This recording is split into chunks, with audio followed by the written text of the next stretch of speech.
Soul Disconnected podcast, the platform designed to reconnect us, bring us back to a common ground to understand one another. Open about our flaws and failures, focused on growth and positivity. The flame in the dark that burns in our soul.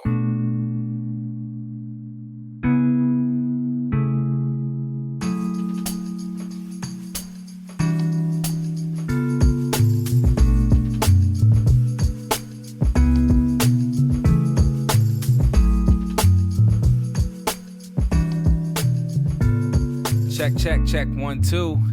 Yeah, it's when Tony writes. This is Soul Disconnected Podcast, episode 6 with The Thought, MC and vocalist out of the LA area. What up, bro? How's it going, man? It's good for you to be here, bro. I'm really blessed that you're here. I appreciate you having me, man. No problem. Putting up with my nonsense for however long these podcasts are gonna go. Nah, no problem, man. It's crazy how we met, actually, and I'm actually grateful that you're here today because you're a really talented artist. And we met. I believe we met for the first time at one of the hip hop awareness festivals, right? I believe it was the first one. The very first one, I think it was the first one in Mos and Rap's backyard because I think you opened, if I'm not mistaken. Yeah, right? I did open. Yeah, for sure. That was hard. You know, I was sipping that. I forgot what that's called. That Slactivist or that. What's that syrup? They had the medicated lean. Oh yeah, that shit was crazy. Oh yeah, that shit was hitting, bro. That was like the first time I even had that. I was like, whoa. Yeah. But I had that after. I had to perform and be on my had to have my head right. You know what I mean? So I don't do so well under the influence on stage, bro. I never really been good at that. I've never tried, but my ass don't be drinking, so yeah, it's not that fun. Trust me. I've been high on stage, and I've had that with mixed results. Sometimes it like ruins my voice because I've just been smoking all day, and then sometimes like my energy's perfect, so it's like a good performance. So it just kind of varies for me on that. Crazy. So check this out. So break it down. Where do you come from, bro? Where are you originally from, born and raised?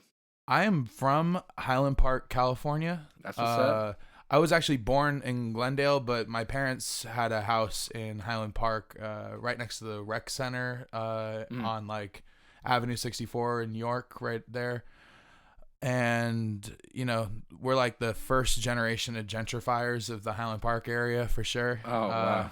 And yeah, I spent 10 years there. When my parents hit like the start of the 2000s, they split, and my dad got a new place in Alhambra, but my mom stuck around for a while. Mm-hmm. So I was in Highland Park till I was like 10, and then it was like Alhambra, South Pasadena, and then how was growing up out there like? It was interesting. I really like Highland Park the way I remember it in like the late 90s. Mm-hmm. It was very Latino still. Mm-hmm. A lot less like tattoo parlors and like shitty coffee shops. There's like 3 more quality taquerias and like a couple other like cool places right there. You know what I mean? Yeah. And so I remember really liking it as a kid, but it was kind of suspect. There's like there's weird moments when you're a kid and you just see shit you don't have any capacity to understand until you're an adult. Yeah. Like, I would hear shootings and not understand that was shootings. Like, and retroactively as an adult who's lived in the hood, I'm like, oh, I heard a lot of shootings as a kid. Yeah, and it's crazy how it kind of hits you later on down the road. Like, shit, I was experiencing a lot of PTSD situations for sure. Very young, but didn't even realize it till you come of age. You know what I mean? Yeah, and like, yeah, so there's a lot of shootings. I remember at one point my neighbor's house got Molotov cocktailed because they pissed the wrong person off. Like, it didn't burn the whole house down, but their like lawn caught on fire. Oh wow! Yeah, that is interesting. We used to get our like garage tagged if we were gone at the grocery store for too long. Oh yeah, for sure. The gang activity's heavy over there, bro. It used to be crazy. The avenues back in the late 90s, early 2000s really had Highland Park on lock, and it's like. It's one of like the sad contradictions of gentrification is like the change in the demographics and the move towards like more upper income. Mm-hmm. You wind up with less crime, and that is the positive side of it, but you also wind up with less of the same neighbors. So it's like, is it even the same neighborhood as it was? Exactly. Yeah. But yeah, Highland Park used to be really cool. It still has its charm, but it's just not what it used to be. Mm-hmm. Yeah, I know they made a lot of changes over there in the recent years, and it's like a hipster heaven now. Yeah, that and Silver Lake, it's crazy. So then you made the transition to Pasadena, correct?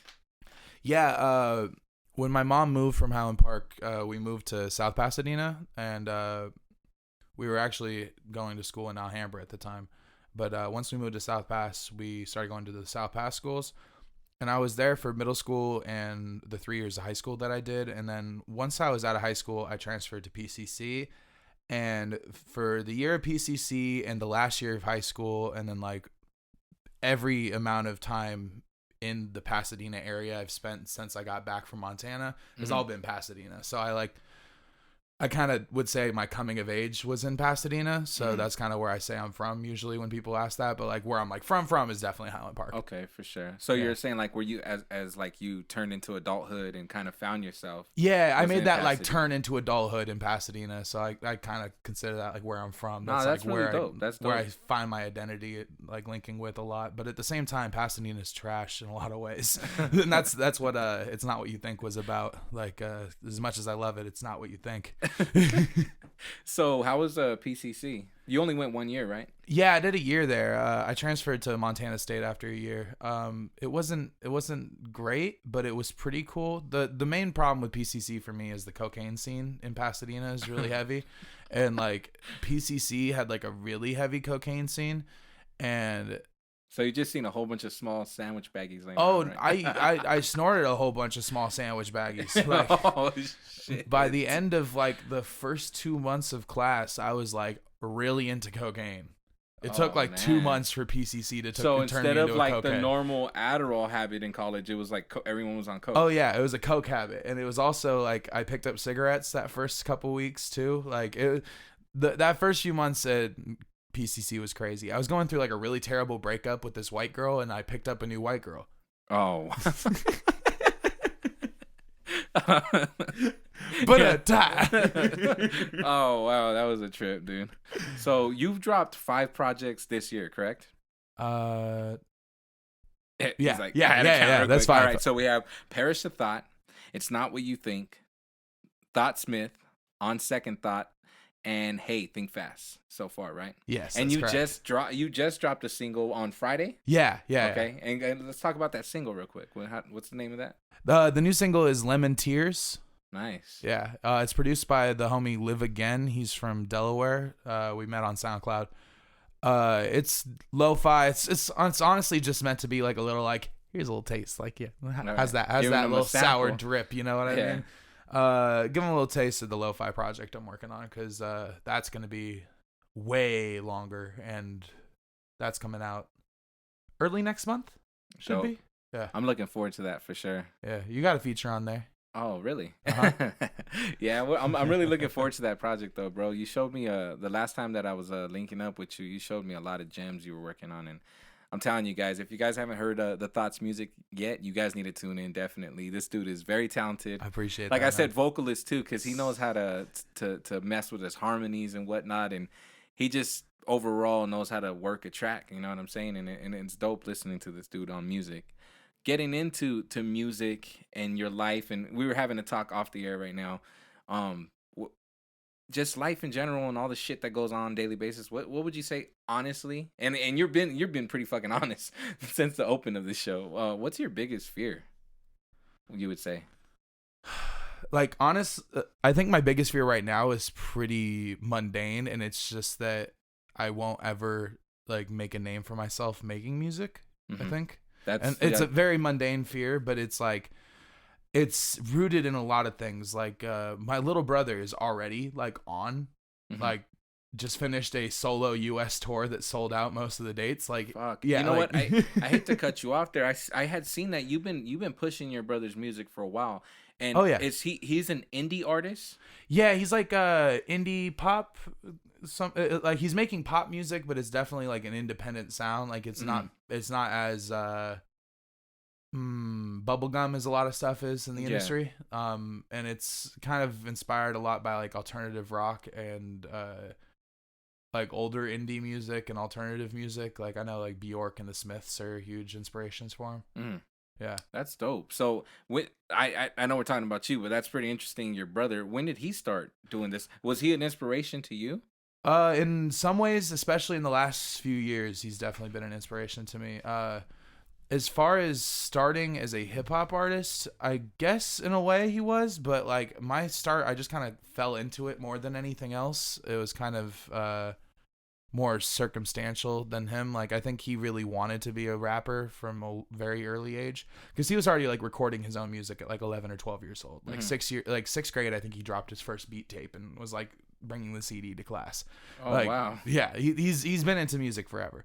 So like I sort of see him as an inspiration for like my early stuff, but definitely my more modern stuff. Like I've learned a lot about like song structure and songwriting from watching how he does stuff. And, oh, that's dope. That's kind of honestly what I was seeing to like pick your brain about was that did you get things that inspired you musically on how to arrange certain things when it came to the process. So he's been producing and rapping and singing for so like very long.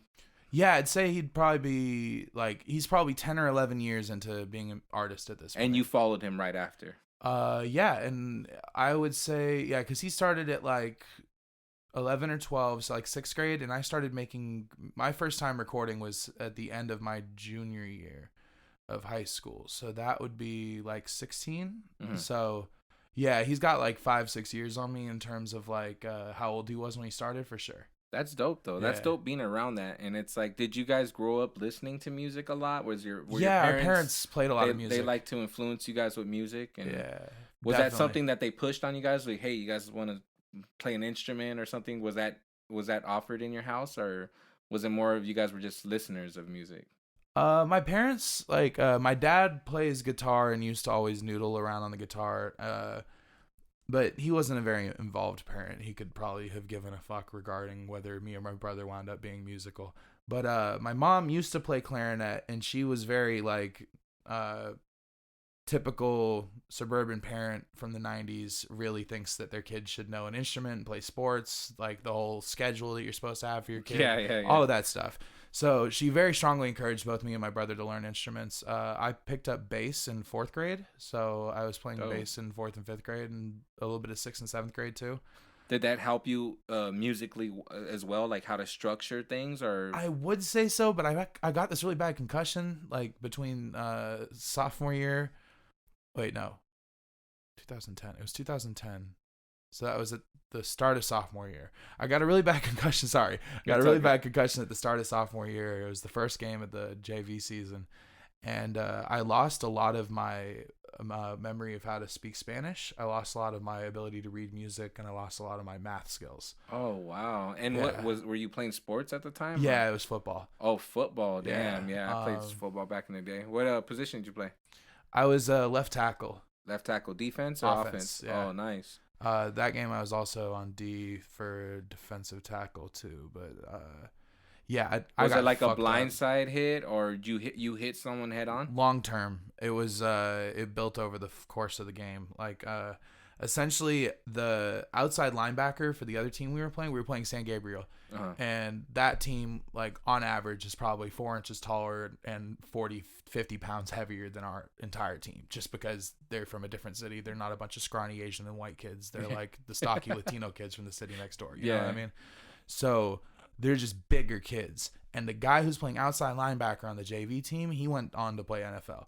This dude is like already 6'4", 280 pounds as a fucking sophomore or a junior. This big motherfucker. And he's up against me.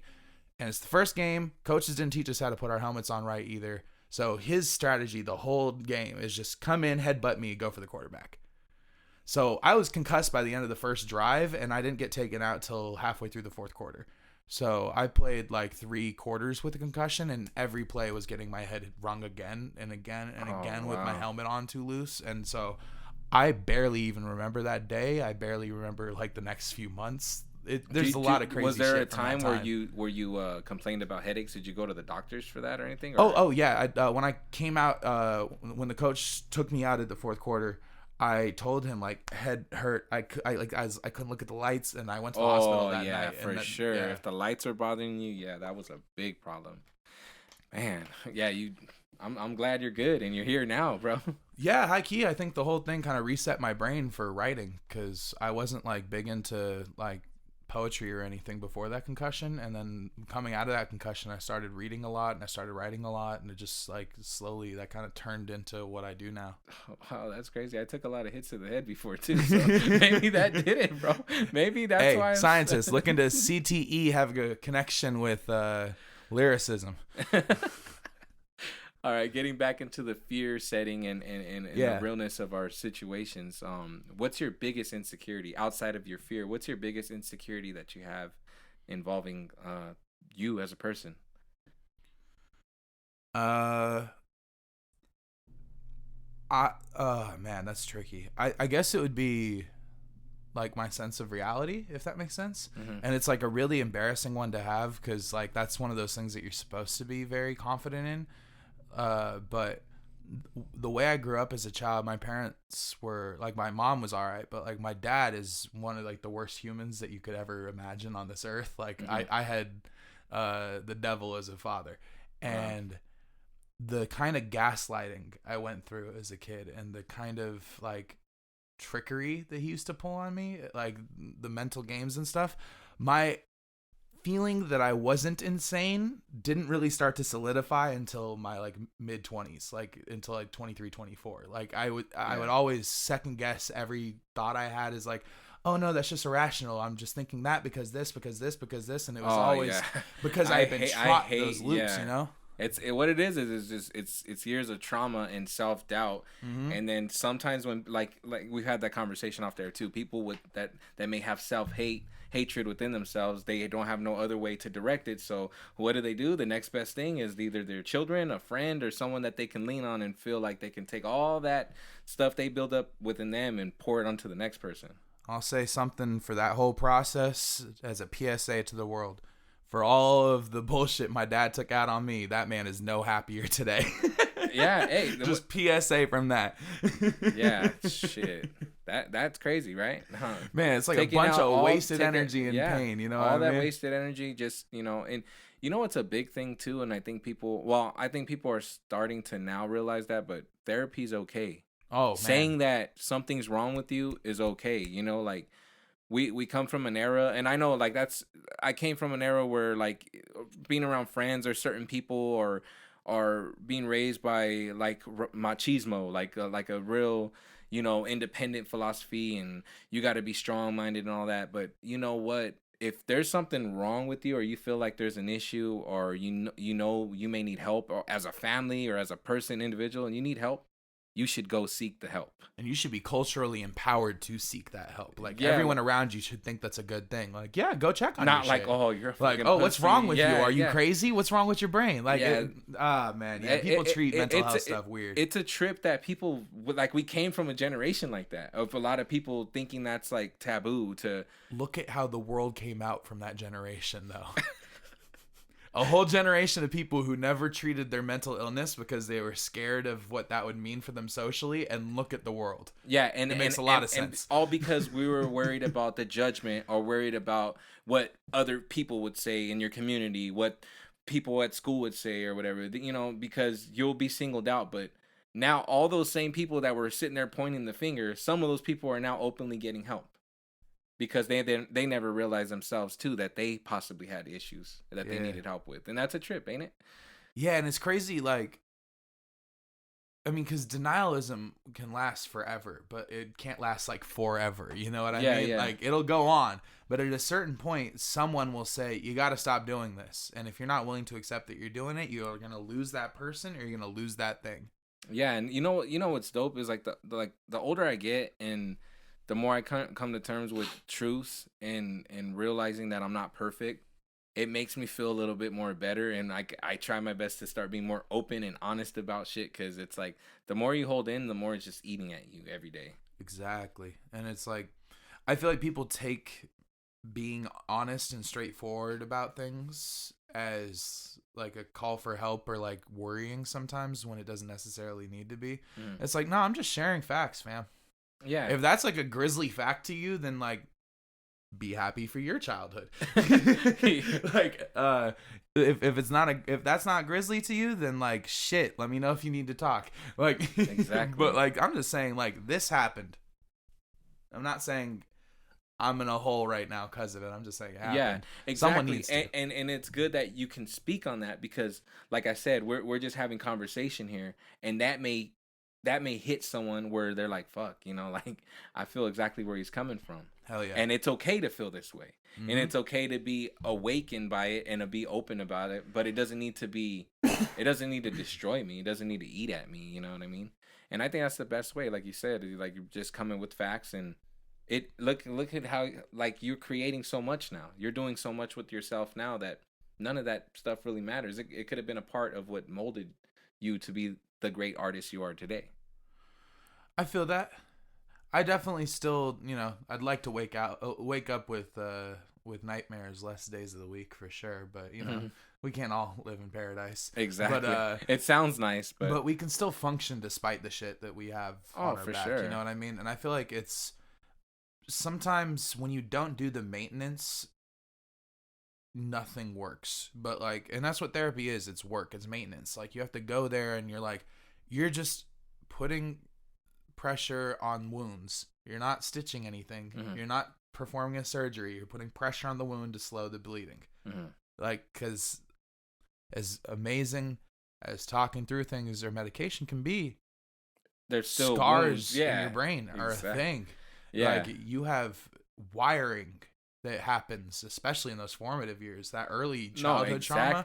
If the first time you experience a thing is attached to a bit of tragedy or trauma, anytime that thing happens will connect to it. Whether or not you're going to deal with that properly in the moment is a whole different question. And that's why you need the therapy. It's that maintenance of how you handle right now. Exactly. And it sucks. It's a trip, like you said, in the formative years, because when your mind is still forming and if there's trauma or tragedy within that time frame, it's like, whoa, you got yourself it really messes up your DNA, everything to you. It's like, they've actually done a couple studies that have shown epigenetic changes from childhood trauma. There's you can see things and how genes represent themselves as phenotypes, how that actually you can see change from certain traumas. But the crazy thing is the childhood trauma thing is so real and so crucial to this that when you look at anyone who has the multiple personality disorders or the dissociative personality disorders,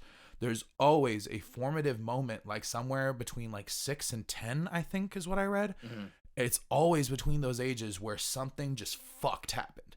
And they just, what their identity was building into at that moment just fractured.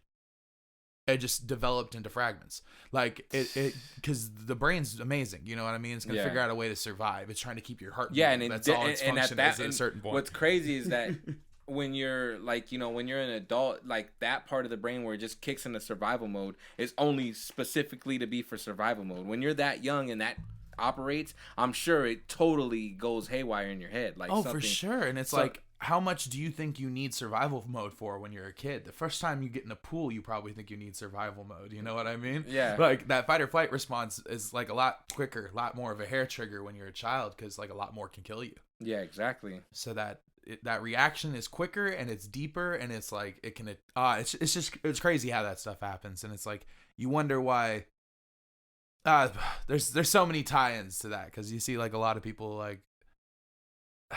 with bad you see areas with bad income problems and stuff and bad crime problems, and it's look at those look at where the children are growing up. It's gonna cycle because they're growing up with these connections to things. It's a proximity thing. Childhood it's a traumas, proximity thing, and it kind of people that aren't familiar with it or don't even try to be open or familiar with it. They're just look at that area over there that just keeps happening. Well, hello, it's only common sense that it's a cycle. If the same thing keeps on repeating, it's more than likely going to happen. Not it's their fault and it's their fault. Everyone wants to point the blame at certain groups of people, and it's if you really think about it, the root is within everyone thinking that it's just a problem that they don't want help with. You know what I mean? It's a trip. Isn't it weird how thoughts can perpetuate actions? Yeah, that's why you got to perish the thought. Oh, got another one. Yeah. That's a project right there. If you guys aren't paying attention, he's dropping gems this whole way. He's just doing all these plugs right here. So, what inspired you to start writing and rapping, bro? honestly, childhood drama. Like it was like my first poetry was always just me talking about like what had happened or like how I was feeling or what was going on in my day to day. It was just always just some sad, emotional, sad boy stuff. You know? When it got to the point where like some of the poems were getting like so aggressive, I guess, that like one of my friends that read them was like, "It sounds like Tyler the Creator." And I was like, "Oh wait, do you think I should throw that on a beat then?" And that's how it started? Pretty much. Damn, that's dope. Because the homie was like, "Yeah, try it," and I like spent the next like 3 years trying to figure out how to put that on a beat, and I gave up on that poem. But I've been like writing a million other poems, so like that's dope, man. Yeah. That's dope. That's crazy. That's crazy how one friend just like kind of threw the idea out there, and then boom, you kind of just were like, did you ever think about putting some poetry on music, or did that spark something totally different when your friend mentioned that? I was always like too socially challenged to think in terms of, oh, I want to sing on songs and stuff a lot, but like I definitely used to have a lot of like daytime fantasies of being on a stage and like playing instruments or like doing stuff on stage and performing. Like I used to have a lot of daytime fantasies. Anytime it was like a, school assembly or something, I always like was sitting there like, oh, what if they were doing this? Or like, I just had a million ideas in my head of like stuff, but I was too nervous. I had too many like, oh, I'm not good enough, or like, oh, I don't think my ideas make sense, or I don't think anyone's gonna get this. I had a lot of insecurities. You know what's crazy? Like they say that it's like I feel like I have similar issues. Like I was a social person and like I was like a class clown sometimes, in a sense, but I had like social anxieties at the same time, if that makes sense, or like insecurities that I always knew I could probably be this guy that can like move a crowd or do stuff like that, but I felt like it took me to kind of grow up and kind of really like shake the demons up and shit like that to really put myself out there and perform and be able to be on the front lines. Before I would hold myself back, and I'm thinking, man, why'd I wait so long to finally just step out and grow some balls and just go over the ledge a little bit? You know what I mean? Like, but since a young age, I like how you said you could kind of see yourself doing something bigger than at that moment. You're just like kind of shell shocked and you're little just like you in your own little corner. Yeah, and it's like, man, there was kids doing talent shows and all this stuff, and look at you now. Most of those kids, they did it because they did it for fun, and here we are doing music, poetry out there in the world, and it's like, why did we wait so long? You know what I mean? Man, yeah, that's a good question. But I think maybe part of it is I maybe wouldn't have been as good if I hadn't waited as long, because I needed to like let all the emotions build up long enough. Oh, really though? Really, that may be a big factor. Yeah, that right there, what you said, just triggered something in my mind, because I can relate to that. Yeah. Because I was just thinking like, there was times when I was young too, and I would see stuff like that, and I never really was getting the talent shows or performing or trying to do any extracurricular activities as far as performance or music or film or anything like that went. I just did what I did, and I didn't start really taking music or poetry, anything serious, till about middle school, high school time, where I was like kind of dabbling into it and putting stuff on like MySpace music, get clowned on at school, and then go back to the drawing board again. I always respect the people who've had the balls to actually put music out while they're still like in primary school, where they have a million peers who can comment on it. It was horrible. Terrifying. It was horrible, but you know what? It was dope, because I let some people were like, oh, that's cool, and then some people were like, that shit's whack. And then you kind of just got to get used to people being like honest with their opinions, or just being opinionated. Then some people are just assholes and just want to say whatever. Man, I think I've always been the one who wants to be opinionated and have something to say, but I've got boxed in as just the asshole a lot. Yeah, because it's a nuance. It's something that I didn't get until I was like much older, I think. From me knowing you though, this is where I respect people's opinions, is that you play the field. You know what I'm saying? You're on the field. You're playing the game. And what I mean is, musically, in the realm of the industry, you're there. So I feel like your opinion is very respected, in my opinion. I feel like if you're going to give an opinion based on like if it was my music, my art, what I'm doing, or someone else, I feel like you should be respected in that to voice your opinion because you also do art.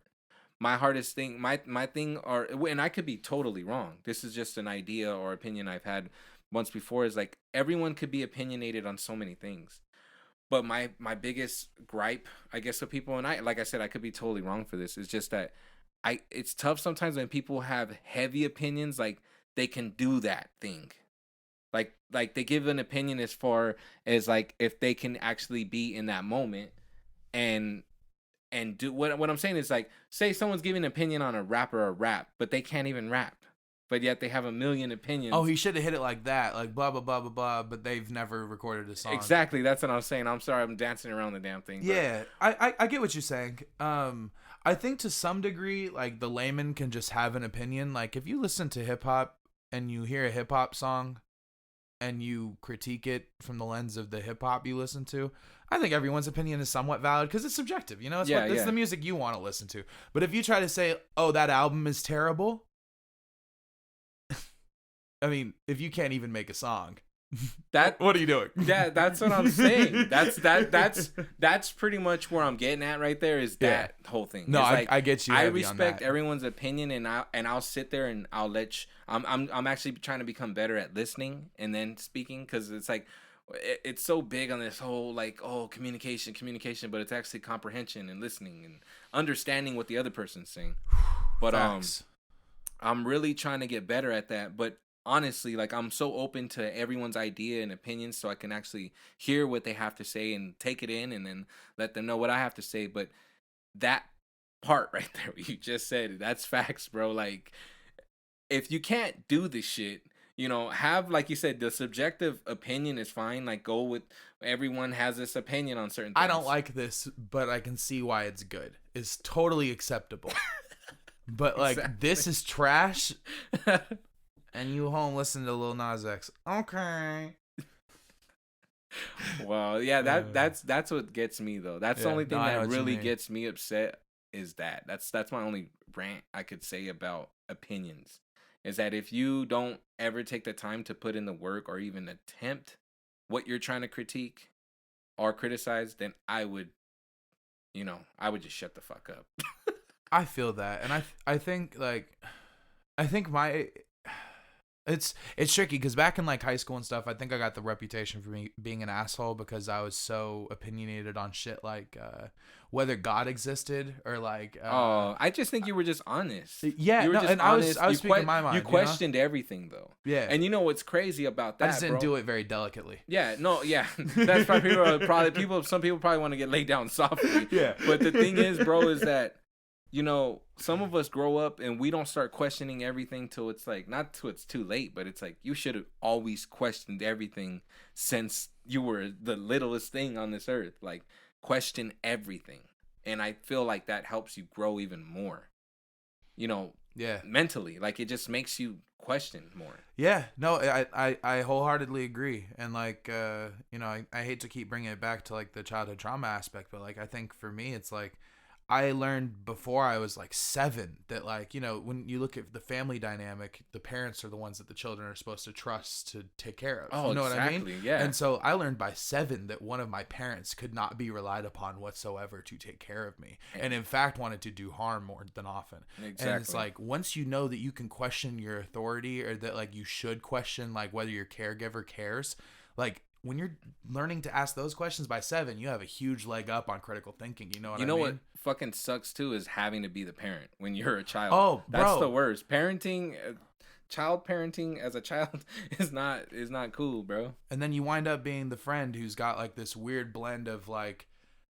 social over maturation, where they're trying to police everyone's behavior because they understand that there's dangers and there's real world consequences, but then like social like stunting, where they don't understand that there's situations where you just need to shut up, go with the flow, and enjoy yourself. Yeah, they don't know how to turn that on, so it's like you get stuck in that weird pocket. Yeah, I know a lot of people like I can relate a lot, bro. What you're saying, I get that shit a lot, bro. Trust me. What would you say, like, do you remember the first track you ever recorded, or the first record or album you ever put out, or maybe you recorded but you never released? I remember everything I've ever put out. So the first thing I ever like really recorded was a album, quote unquote. Wasn't really an album. Barely could you even call it a mixtape. It was called 428 5150. It was 10 or 11 songs, something like that. Maybe 12. No, 13. It was 13, and the last track was 666 number 2. That's what it was. Sorry, they were all numbers. And that whole project sucks ass. It's terrible. Would you listen to it today? I can't even get through a song. Really? Is it public or no? Oh, not anymore. Oh, you took it down? Oh yeah. You're like, I'm not sharing that. Bet. It's really embarrassing. A lot of bars about how I wanted to kill my ex-girlfriends. Oh, wow. I was aggressively 16 at the time I recorded that. A little rebel for sure. Yeah. But so that project isn't great, but the first single that I put out that's like still out, and that's called Invincible. It's still up on SoundCloud. And there's a couple copies of it on YouTube. It's got a few 100,000 plays just over time. Oh, that's dope, man. It's a terrible song. I wish that people who listen to it would listen to my new music instead. But it's a bunch of 10 to 13-year-olds, so I mean, it's hard to change what they want to listen to.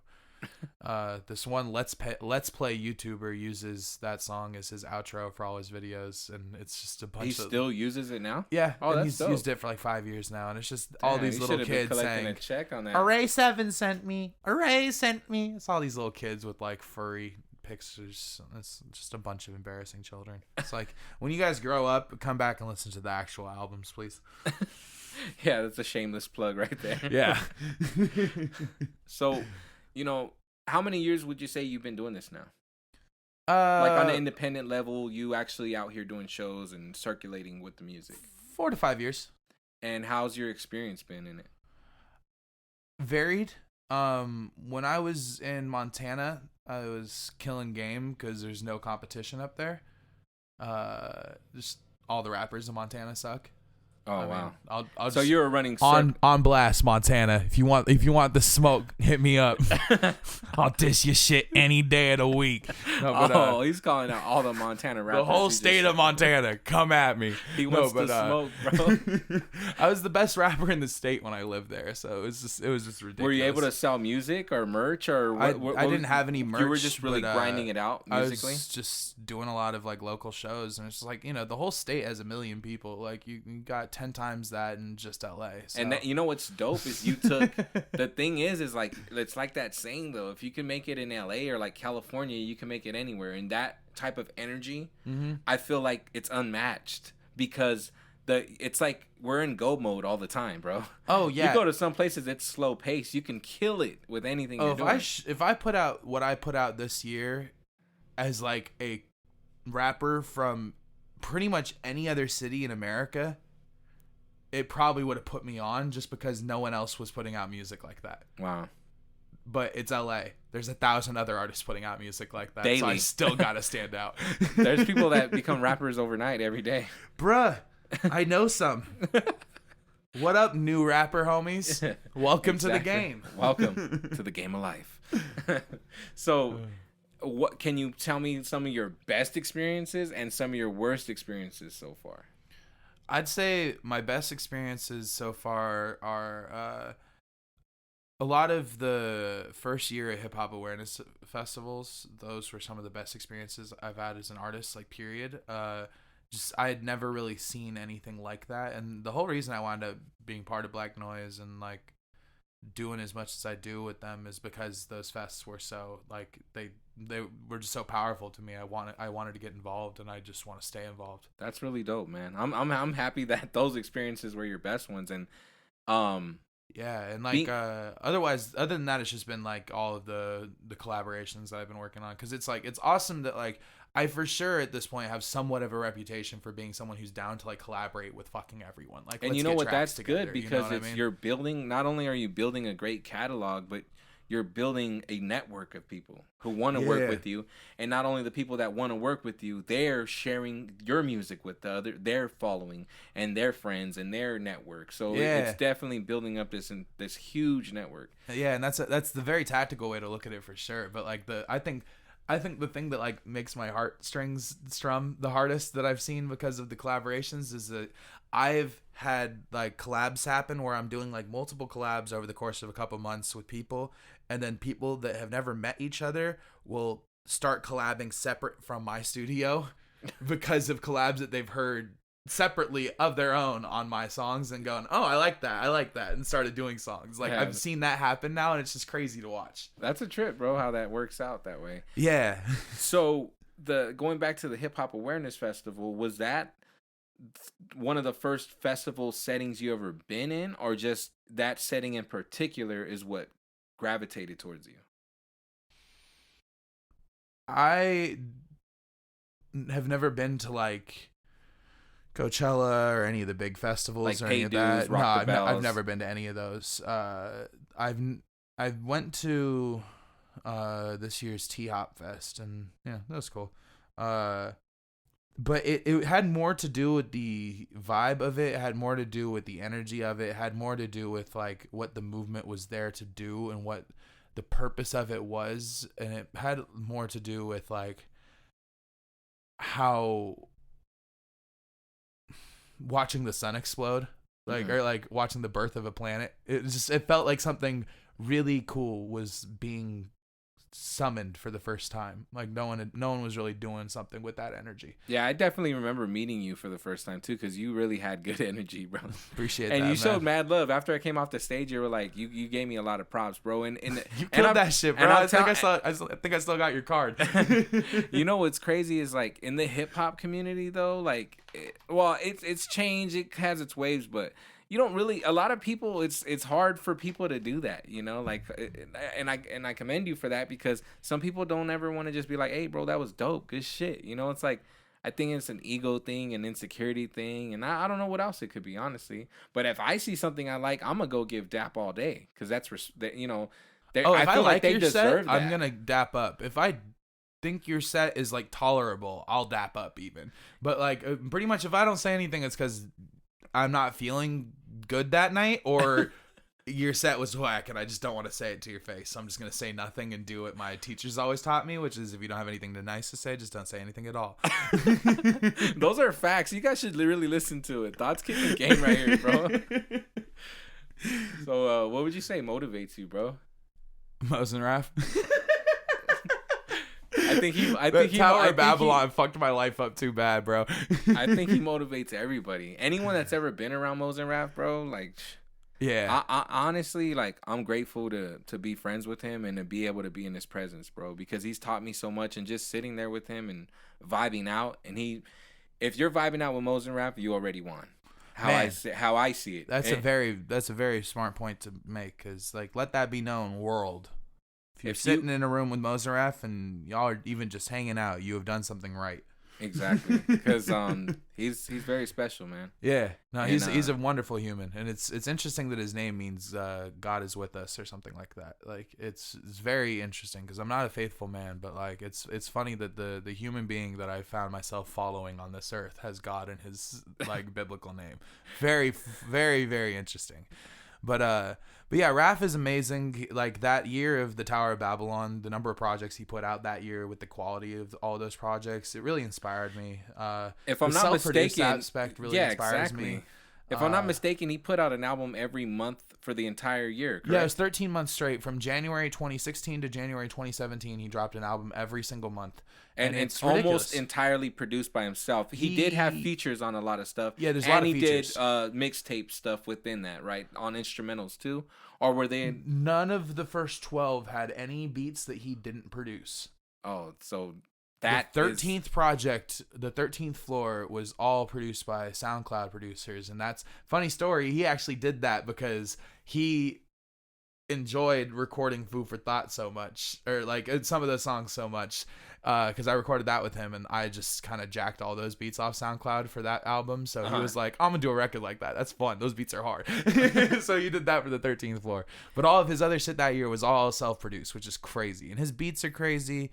He's a crazy sax player. That new record is amazing. Word to Read Your Mind, y'all. Oh my god! Wait for Read Your Thoughts. You don't even know how good that's about to be. Yeah, bro. We're doing a remix tape. I know. I just seen that. Like, wait, what? And then I looked at you like, you son of a bitch. you sly guy. Nah, but man, bro, him on the sax plus his production is stupid crazy, bro. Yeah. I've been pushing that. Like, I've been trying to promote that shit. Like, bro, it needs to get in the right hands, and he's gonna do music for fucking movies. Guarantee you, bro. That shit is crazy. He needs, for sure. He needs placement ASAP, bro. The first label that picks Raph up off the ground and like starts like parading him around like the trophy he is gonna make billions of dollars. One of you labels needs to get your head out of your ass and just do that. I would say a few million if you want to grab me while you're at it, but like Raph for sure, billions. That dude will make you rich if you just fuel his ideas and help him stay entertained. Yeah, that dude, man, he's just talent all over, like naturally skilled, and he loves it. That's what's dope about it, seeing him vibe out. You know what I mean? Oh yeah, that's dope. If there's anything you could tell your younger self, what would it be at this point? Fuck. Oh man, that's tricky. Don't go to college. That's what's up. Yeah. And what's your opinion on that, or why would you say that, or how do you feel about that? College is an issue that I think is it's tricky because, like, depending on what you're going to college for, going to college might be a waste of time and might actually hurt your ability to get a career in that field.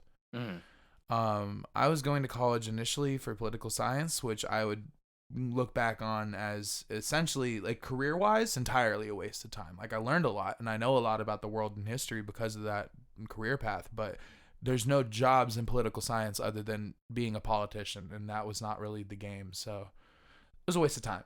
Yeah. And then I switched to a business degree, and it's like a businessman became president, so we clearly have too many businessmen because now they're even taking up the politician slot. So that was a waste of time. And so I switched to an English degree so I could teach kids. And I finished my English degree, but got to college, and it was just not learning anything. It was a lot of repetition. Like, I didn't learn anything in an English class in college that I hadn't already learned by the time I was in 8th or 9th grade in English classes normally. And, like, I already thought it was weird that all of my English classes in 10th and 11th grade were just repetitions of what I learned in 8th and 9th grade. But then when you get to college, it's really embarrassing. Like, you're reading a lot of the same stuff. You're doing a lot of the same level of analysis on that same stuff. I've, like, essentially rewritten essays for college that I had already written in high school. Like, it's remedial, it's boring, it's too easy, it's expensive as fuck. I probably sunk $130,000 in my life so far into college that, like, if I had just put all of that into music or into anything else I cared about, the world might actually be different, or I might have a different life. Mm-hmm. But instead, it's just sitting in some fucking superintendent's pocket while they count their money, smoke cigars, and do cocaine and probably sexually harass their intern and never actually go to jail for it. That sounds very This cool. is America. Sorry. For anyone wanting to get in the rap game, do music, be an artist, what kind of advice could you say to them? Like Big Brother stuff. Big Brother them. Talk to people and make connections as early as possible and as frequently as possible. But at the same time, don't be afraid to just have your own ear and develop that ear. Like, it's a tricky line to walk. Like, I've seen a lot of people who will have their own creative vision and won't be able to work anyone into doing exactly what they want to do creatively, so they won't wind up working with anyone, and their project will come out sounding myopic, and it'll come out sounding like no one else was in the room. It sounds like no one said, "Hey, you sure about that?" Ever. And that's a very important question. Someone going, "You sure about that?" It's needed in every studio. Every studio needs the "Are you sure about that?" button. But you press it every time you're unsure. Yeah, like, "Are you sure about that?" But John Cena pops out of the wall just to say it one time. But and some people have that problem, and then there's some people who it's like they're so not wanting to be like, "I'm right about music," that they'll just work with anyone and anything and not have standards and not try to, like, narrow something down to, like, a style or a sound or an aesthetic even, and it's just like scattershot. So I would say if you can work with anyone who is trying to work with you mutually towards something that is like a nice blend of what you two both do separately. Because it's just there's a lot of people that I don't think know how to do that, and it's like blending sounds and styles and taking two personalities and creating this weird universe where they're both one personality for the sake of a song is so fun. And it's like it's an exercise in humanity that not many people just get to do on a daily basis. And it's like, as artists, we can do that whenever we want. And that's like, what's dope, because that's like team building. Yeah, and that's like a project. It really is character building within a group setting. And that's what's dope, though, because it's like you're actually interacting. So you're being social. You're getting out of the norm. And because, you know, a lot of people are introverts and a lot of people aren't after like adulthood or early adulthood, you're not really getting involved in like a team setting anymore. You know, so it's like it's dope that you can have that interaction still. And like I have like terrible social anxiety, so you'll never really catch me at like the bar, at, like, you know, going out and just to do stuff. Like, I don't, you know, go out, like quotation marks around it. I don't go out. That's not a thing that Jack does. Yeah. But I still have a pretty solid social life because I'm constantly, as you're saying, team building. I'm constantly like working with a group of people to try and like coordinate projects and help people get their stuff together. And it's like, it's beautiful that most of the relationships I have in my life are with people with whom I am creating something. It's like the majority of my relationships right now are creative relationships, and it's like I will take that over most of my high school relationships were just like drug relationships, or most of my college relationships were just like proximity relationships. So like, oh, we laughed at that same joke once that the professor told. Let's like do a project together and put up with each other for 4 years and then call each other best friends for 40. Like, you know, a lot of Americans with that life. And I just like, I don't got to do that because I got a bunch of creative homies. You know that's funny, bro. Oh shit, that's crazy. Now let's get a little weird here. If you can have that was sorry to ruin everyone's life. Let's get a little weird. If you could have a superpower, what would it be? I want Bruce Wayne's superpower. I just want a stack of money to like build things with. That sounds awesome. There you go. No, but if we're being like serious, I like the idea of being bulletproof. That'd be really convenient in Pomona. Anytime the homies had a problem, I could just dead that shit. Like, stand in front of them like, bro, just stop wasting your money. It's just bounce. You don't see it bounce off of me? Like, stop. That's my boy. He's standing behind me. He's good. Yeah, it is. Pomona is interesting. Man, that and Pasadena are definitely like, you know, North Pasadena, not the right next to the 210 freeway, not the old town Pasadena, but up in the Jets, same kind of vibe. So we've been mentioning Mo's and Raph. We've been mentioning Hip Hop Awareness Festival. We've been mentioning BlaqKnoiz. I'm also a part of that collective. For those of you, for those of you that don't know, the thought here is also part of that collective. Can you explain to people what BlaqKnoiz is and what does it mean to you? BlaqKnoiz is a conscious hip hop collective. We're based out of Pomona, California right now, and we are led by the man, the myth, the legend, and the jote himself, Mos and Raph. What we are essentially is a group of MCs. We have a few producers in our line as well. We have a comedian, a couple podcast hosts. It's kind of all over the place as far as like our creative talent, but it's all creative talent. It's all with the focus and consciousness and not being, not just accepting the status quo for how it is, you know, all that positive goodness. And what we do is we make noise, we make really good music, and we throw the Hip Hop Awareness Festival. And we are in the process of launching Inland Empire Distribution, which is going to be a merchandising company. I'm going to be the one in charge of running that if you want to get in touch about it. That's dope. And I did see you promoting that recently. And let me know anytime you want to promote that. I'll be circulating that for you too. Oh, hell yeah. And if you want like merch done, like just extra merch, just let me know. Oh, for sure. It's a zero cost thing for any artist that wants to have their stuff hosted on the site. We're trying to have it like 100-something people. Oh, that's what's up. Yeah. Bro, for sure. We'll definitely post that too, and I'll get a commercial on here too for you. Hell yeah. Don't trip, I got you on that. IED coming soon to a town near you. There you go. Look, I'm just gonna clip that and repost it. No, hey, so check it out, bro. Like, what so far in your music career and the creativeness in your career, what's been the biggest turning point for you? I'd say the biggest turning point was this year when I got my own microphone, my own speakers, and my own recording setup. Like when I you've been like a fucking monster. This dude's tearing up the rap game. It's like, damn, this dude learned from Mosin Rap and now he's like creating music crazily. He's like releasing something. Hey, check out my new one. Check out my new one. And it's just heat after heat after heat. And I got to give you your props, bro. I'm proud of you. For real, I'm proud of you, and you're talented, bro. Like, I really like your music. I enjoy your music, and you have something to say. Hence the thought. You know? Yeah, man. I hope I can convince a couple 100,000 people of the same notion that I got something to say. There's billions of people, bro. You just gotta find a market. Yeah, you gotta find that market.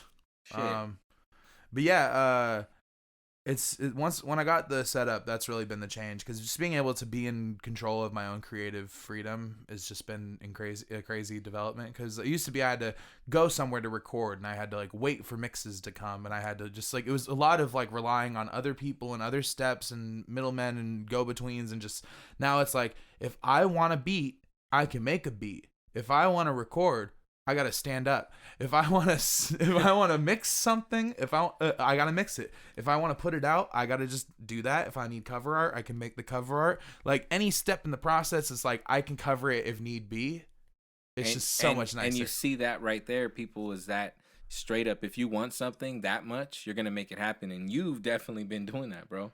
Man. Just from the simple fact of you accumulating everything that you needed to pretty much start creating at full scale, being able to do everything you need to do from the start to finish, and you've been able to accomplish that, and you've been doing it at a massive rate and producing so much stuff.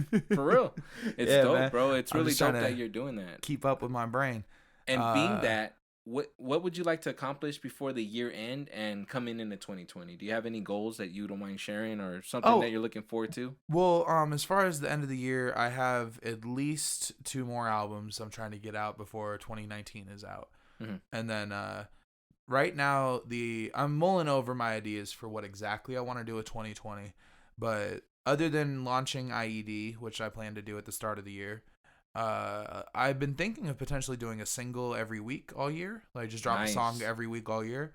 And then on top of that, I've been thinking about doing like only one like album all next year, and have it drop a little later in the year, so it's like a bit of this like long build up after I did all these drops this year. So hopefully people actually go, oh, I should take this project seriously and stop skipping on every project that Jack drops. But and that one's Schools of Thought, and I've been working on that record for about 2 years now. Like, it's just been like writing and rewriting and just trying to like whittle down what exactly I want to say. That's really dope. I like that. 2 years, man. Like, I like how you don't man, I used to stress myself over working on long projects, thinking, fuck, is there got to be a deadline for this? Am I going to kill myself on this or what? Man, and like Food for Thought, like I feel like one of my biggest slip-ups was that I was working on that for so long that I had like grown as an artist by the time I put it out. So like within like a month of that being out, it already sounded trash compared to what I was starting to work on. And it was just like... Because you had already those records sitting somewhere, right? Yeah, for the most part. Like, they'd been sitting around... most of those tracks have been sitting around in demo form for like 2 years, 3 years, and I had written some of them even going back as long as like 4 years before that project came out. So it's like a lot of in process material that I finally like finished for that project and put out. But it's like, in the meantime, I had like 3 albums of written material that I wrote while I was finishing Food for Thought, and like some of that's seen the light of day, some of that's gotten scrapped.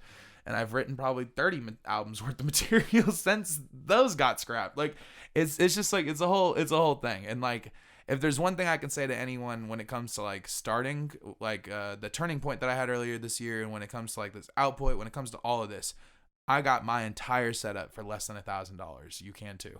Yeah, and I tell people that all the time, though, bro. They're like, you know, when I run into people, $1,000 and you can change your life as an artist. Yeah, like, it's for really real. $1,000. Not only that, but bro, there's so many blogs, there's so many Pinterest and all these things that they show you, you know, and all it takes is a little bit of effort. Whatever it is you're trying to do out there, and you really are serious about it, you're not just like, oh, that looks so cool, I want to do that. You got a lot of those people that do that shit all the time. But if you're really serious about this, you can do it so cost efficiently. Like, it's so like low cost, you know, and you can really do this and produce great material. Yeah, with a little bit of funds, you know. put more money into the mic and the speakers than anything else, and you're gold. But but yeah, like, and it really is crazy. Like, it really is crazy. So for this segment, I call this the connection corner. Okay. The connection corner. No, check it out. I know obviously you have to have input a lot of information into your mind to create a lot of the art that you do. So what books have you read in your life that really hit you and that help you, or not per se help you, but what books have you read that really caught your attention and helped your vocabulary, helped your way of thinking? You know, do you have any great books that you can refer? I don't mean to be like a super head ass, but like, how long can I go on for this part? Because I got a lot of books, but like, bro, I'm gonna be listening to this too. I'm gonna be playing it back, so you know, there's no time frame. Just, I guess, the books that really stood out to you. One of the books that fucked my head up the most is called Zen and the Art of Motorcycle Maintenance. It's a really cool book about this guy and his son taking this journey essentially across the United States up to Bozeman, Montana, where I went to college. Wow. And that's part of why I chose to go to school Hate to cut you off. Is it fiction or nonfiction, this book? A little bit of both. Oh, okay. I would say it's a non-fictional story overall. Like, I'm pretty sure this motorcycle ride between the father and son happened, and I'm pretty sure a lot of the details happened as they told it. Mm-hmm. But it's very spiritual. It's very psychedelic at moments. It's very weird. It's very beatnik. It's very, it's just kind of crazy. So there's probably some of it that's just embellished, and some of it that's just like, you know, in retrospect, he's got these long philosophical rants about these moments that he was having. But like, in the moment reading it, it's a lot. But it's a weird book. He classifies it as a Chautauqua, which is a Native American term for like it's like an expression or like a divulging of a secret or something like that. Something along those lines. And you're saying is that one of the reasons that inspired you to go to school there? Yeah, that's why I went to college in Montana State, was because that book was talking about the Church of Reason, which was the philosophy department at Montana State, which had long since stopped being anything close to that by the 80s, let alone by 2012 when I started attending there. Damn, so, that's dope. It was a waste of my time, but you know, but it was dope a reason. that it was there, but yeah. by the time you got there, it was not a thing, right? Yeah. Like, so that book is great. Catch-22 by Joseph Keller is a classic. I reference that a lot in my writing. It's one of those great books. One of my favorite endings of any book will always be that. I really enjoyed The Satanic Verses by Salman Rushdie. I don't know if you've read that, but it's about, how do you describe that book? Someone send a synopsis to ARS here, but the real breakdown is kind of like it's this psychedelic philosophical exploration of Hinduism and Islam. It's like a weird cross section of the two religions at the same time. What a trip.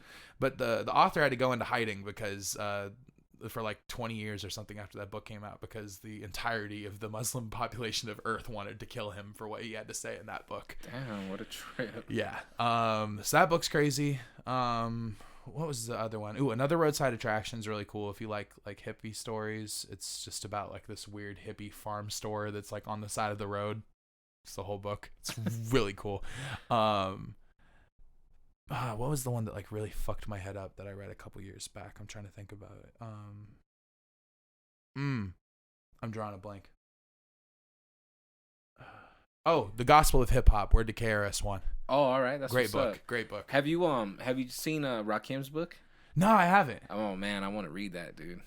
He's been on a little promo tour with it right now. I have not seen that. I'm gonna have to tune in on that. I feel like I never hear when the old heads are doing things. I just like, they just, you know, what's crazy? So yeah, they just drop it because a lot of the ones that are still doing it, but they're not really heavy on the social platforms, and I don't think they really care too much. And people probably PR and all them, you really need to get on Instagram. You really need to do that. And they're just like, what the fuck is that? I don't want to get on that shit, you know?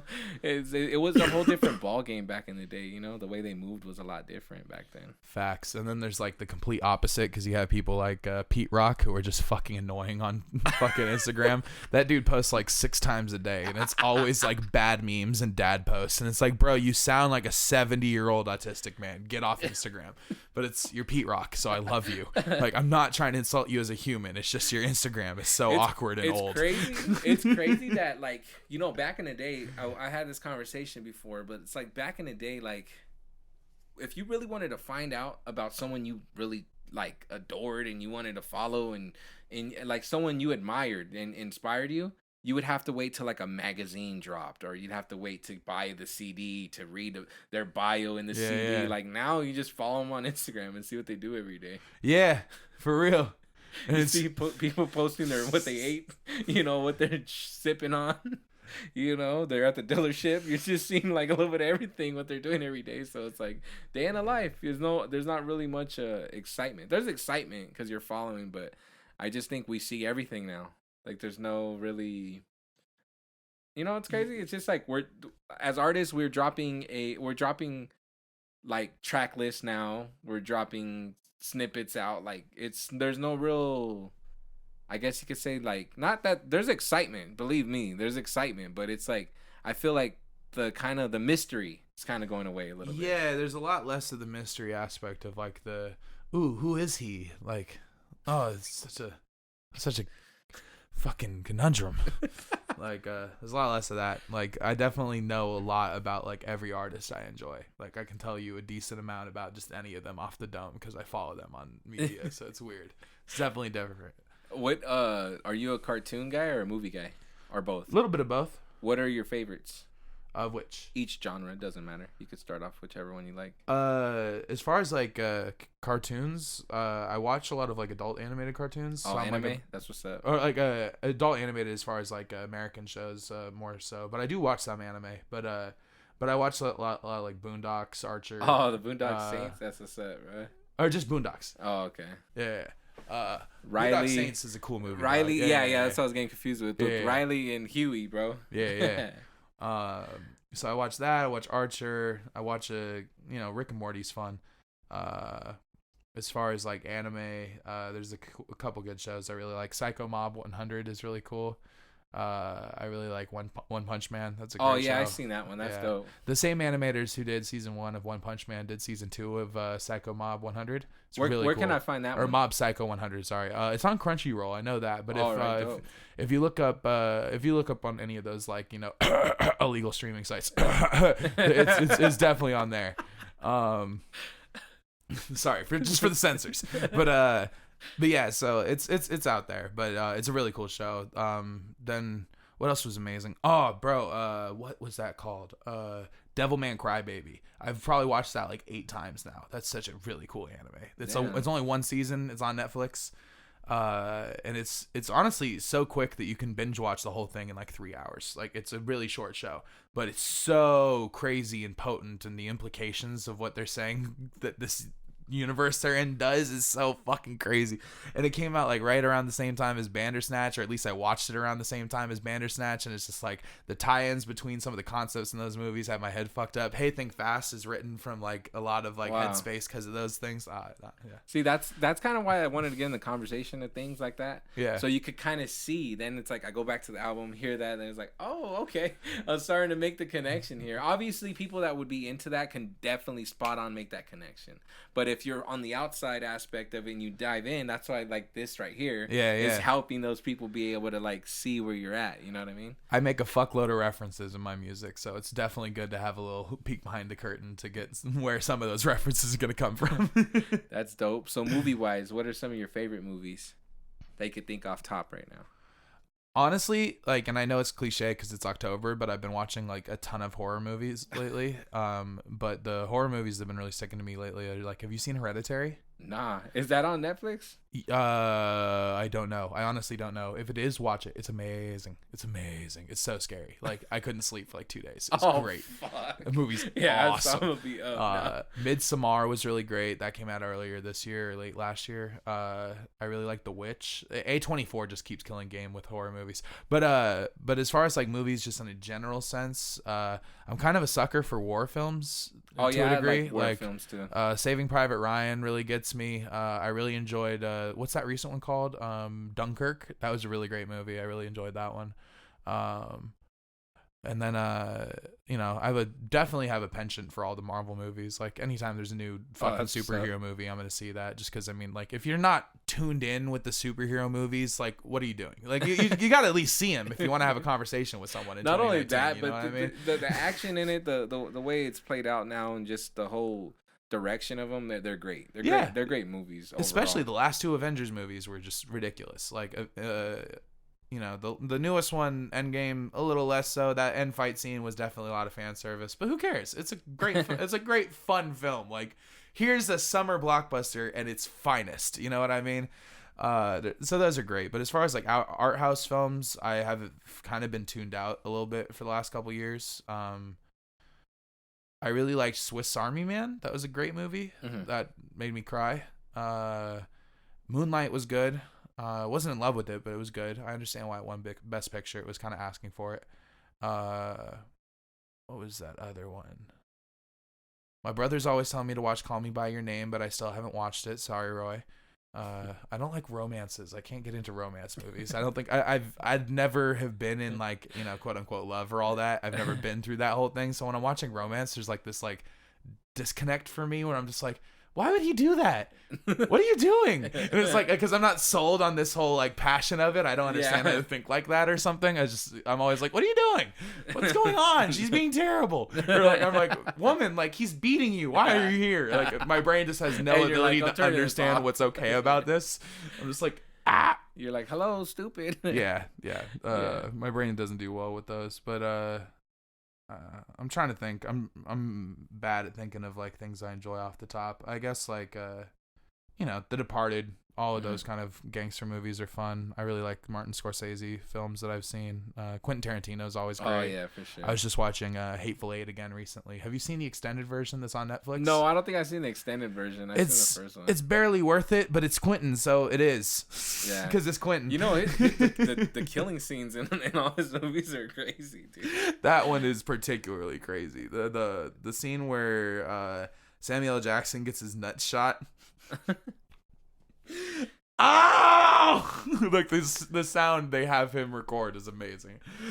Yeah, that's crazy. Like a lot of people like. I think his movies to me are some of the greatest films. Honestly, like a lot of people may have their differences, but I think yeah, his films are great. Bro. I just watched like 4 of his in the last month too, other than The Hateful Eight. I was just watching Jackie Brown again. That's a great movie. Yeah, I forgot his name. He just passed away. The driver. Yeah, Robert Forster. Yeah, he just passed away. It made me very sad. Yeah, rest in peace. Yeah, I was watching him in that new Breaking Bad movie too, because he's in that. Oh yeah, he's the vacuum guy. Yeah, exactly. Yeah. He's great in that role. Well, yeah, you've seen that El Camino, right? Yeah, that shit's dope, bro. The cinematography is so good. That last shot of Jesse in the fucking car made me want to cry. Yeah, it's like in the sweater. It's it's a trip. It's like it finally like came to an end though. Like it's just like you kind of were left like, fuck, what am I gonna watch now? Yeah. What am I gonna watch now after I just binge watched this shit? I had a bad trip on that because I binge watched that like 3 times. What, Breaking Bad? Yeah. Not in the same setting, but like I watched it when it was first out.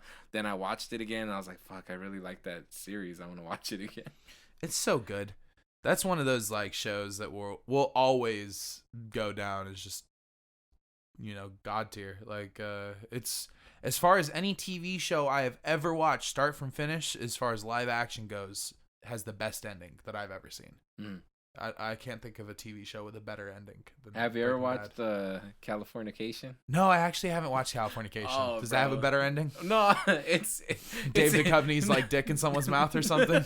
Because I know that's what that show has a lot of. No, but yeah, you know what, bro? That shit. I binge watched that show too. It's just crazy. He's a writer, and his life is just crazy, bro. And Hank Moody is his name. Hank Moody. You gotta watch that sometime. That's an interesting name, Hank Moody. Oh yeah, you should check it out. I recommend that to you. Californication, bro. I'll peep that. That's is that what's up? Cinemax Stars? No, it was on Showtime. I know it was one of the non-HBO paid ones. It was on Showtime, and yeah, it was definitely on Showtime. It's now on Netflix. You can watch it all. I recommend it. I would say no kids in the room if you're watching that. Those of you listening, no kids in the room. Sure to watch that with my baby cousin. She's 12. All right, so genres of genres of music. What are your favorite? Obviously, we could say hip hop. I mean, hip hop, but I'm big into like a lot of more like alternative neo jazz kind of stuff, like neo soul, jazz funk, like future kind of music. Not Future the artist, but like I don't even know what to describe. Like future bass, is that what some of them call it? A lot of what like Soul Action has put out in the last few years, I really enjoy, especially on the production side of things. That's a collective. Yeah, that's really dope what they're doing. Then as far as like other genres, I listen to some like R&B, like Kali Uchis is really cool. Mm-hmm. I will always enjoy a good like what's her face? The sexy one with the thighs. Alicia Keys. With the thighs though. That's Alicia Keys. No, Rihanna has one good album that I enjoy, Anti. Beyonce has her moments where she's bearable. A lot of modern pop music I don't dig. I'm very picky with that. Like I do not like Lizzo, but I do like Billie Eilish. Like it's just weird. Like there's a lot of things that you could say are similar about those two albums from them this year, but like there's a lot of reasons why I very specifically enjoy one or the other. And then it's like, oh, cringe, one's the white one and that's the one I like. Let me try to pick a different choice. But I don't need to do that. I don't need to prove nothing. I'm part of BlaqKnoiz, y'all. No, but but my point is like it's really hard to say like what like exactly like genres I like. I kind of listen around. You're just like open to anything, and then whatever catches your ear pretty much. Yeah, things with a lot of screaming and a lot of 4-chord progressions I don't tend to enjoy. Like a lot of like country music doesn't do it for me. A lot of emo rock, a lot of metal, that kind of stuff doesn't do it for me. But you know, everything has a time and a place. If it's not screaming, I don't understand how people can just chill and listen to someone going for like 30 minutes, like just have that playing, and you're just like just chilling, you're smoking a bowl with your homies, and that's what you're paying, and you're just like, this is relaxing to you, dude. It's how I mellow out. It's how I mellow out, man. I just like catharsis by proxy, bro. It's like a shouting fest in the middle of the street, but like a song. Do you game? Are you a gamer or not? Not much. I used to game. Played a fuckload of like Halo 3 and Call of Duty. I was on Halo, the first Halo and Halo 2. After that, I kind of fell off. See, I didn't have a system that could play Halo until Halo 3, so that was my first one. Yeah. You're like, so I was hooked when I got it. The year that Halo 3 came out, that summer was between 8th and 9th grade, and I'm pretty sure me and the homie Sean, just in multiplayer matches with the two of us, did over 100 hours that summer. Damn. It was great. It was great. Bruh, you can catch me with that sniper any day. Shoddy snipes in Halo 3? Oh my god. But yeah, I used to be into games, but like there was just kind of a moment where I was like too broke for a new console, and then everything was on new consoles, and then I just never caught back up. Mm-hmm. So like the whole PS4 and Xbox One generation has like totally just skipped me, because I still have a 360 and have never been able to upgrade. Mm-hmm. I just have never had my chance to like, oh, that's $500 I can spend today for sure. Let's do that. Yeah, exactly. So, being that this show is called Soul Disconnected, I like to ask this question too, and it's you kind of mentioned it already, that we're talking about how your collaboration with people has kind of brought you closer to people and kind of worked on your social skills and everything, and made you more, built on like that team building aspect. But outside of technology, because I know technology is a way that we connect more than ever now. Mm-hmm. But away from technology, how do you connect with others, and what do you feel is important? Because I feel like being that the overusage of technology kind of fucks us up a little bit. I will not profess to have a good answer to that question. I have really bad social anxiety. I don't tend to go out too much, as I was saying earlier. And when it comes to like connecting with new people, I don't tend to do that much outside of technology and music. Mm-hmm. If I meet someone like in person for the first time, it's usually at like a show, and I'm there because I got booked through tech. I pulled up. Yeah, no, I understand that, but I'm saying outside of the phone, like when you're in a social setting, phone's in pocket, you're interacting with people. It depends on the setting. And the show. Oh yeah, because sometimes you're like, I'm totally. If I'm at a bar or something, like gonna... my phone might be in my pocket, but I'm not saying shit. I'm not walking up to anyone. If there is a chance that if there's like a more than 50% chance that a person that I'm gonna spark a conversation with is gonna be drunk by the time I start talking to them, I just won't talk to anyone in the room. Yeah, no, I feel that. Because like I just don't want to talk.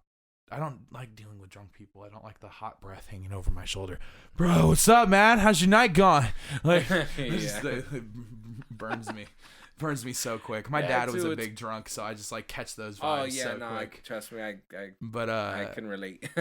So like certain situations, I'm like a fucking wallflower. I don't know what to do with myself. I will more likely just go home and like be by myself than stay. Yeah, what I like about what we were talking about earlier is how you connect with people, though, when you do and when you choose to be in that. And that's when I do, I'd say it's mostly shows. And the shows and the music setting and creating setting, which is dope, and that's what I really like about that. And I'm glad you came on the show to actually talk to me, because I feel like I said in every episode, it's like it's important for everyone to get their story heard, and the work you're doing is dope, and being a part of BlaqKnoiz is itself just an amazing thing that we're doing here, and being able to look up to Mosin Raf and all the things that he's done, and we're out here just trying to create our own way and our own path and follow our own route. It's been amazing. Hell yeah, man.